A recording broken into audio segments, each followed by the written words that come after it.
আমার একটা ভিডিওতে একটা চাইনিজ কমেন্ট করছিল যে আমরা পাইল মাথাটা কোনো এক্সকাভেটরের সাহায্যে ভাঙি না কেন, কেন এরকম ম্যানুয়ালি ভাঙি? এক্সকাভেটর দিয়ে ভাঙি না, কারণ ভাই হচ্ছে ওই যে যে আমার রড গুলো আছে, কাট অফ লেভেলের যে রড গুলো বেঁকে যাওয়ার একটা সম্ভাবনা থাকে। এক্স্যাক্টলি, এক্সকাভেটর দিয়ে ভাঙলে আমরা এরকম স্ট্রেইট রাখতে পারবো না। তখন হবে কি, একটা বাঁকা হয়ে যাবে। এরপরে সেটাকে সোজা করার জন্য মিস্ত্রিরা বেশিরভাগ ক্ষেত্রে কি করে, গ্যাস কাটারে হিট দেয়, গ্যাস কাটার দিয়ে হিট দিয়ে সোজা করে। কিন্তু রডে কখনোই এরকম গ্যাস কাটার দিয়ে হিট দেওয়া যাবে না, যে কারণে আমরা পাইল হেড গুলা ম্যানুয়ালি ভাঙি।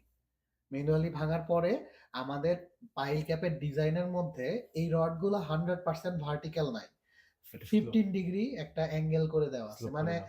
পাইল ক্যাপের মধ্যে পাইলের এই কাট অফ লেভেলের রডগুলো একটু ফুলের মতো করে, হালকা একটু ফুলের মতো করে ছড়ানো। সর- এই যে এখানে যেরকম দেখা যাচ্ছে এরকম আর কি।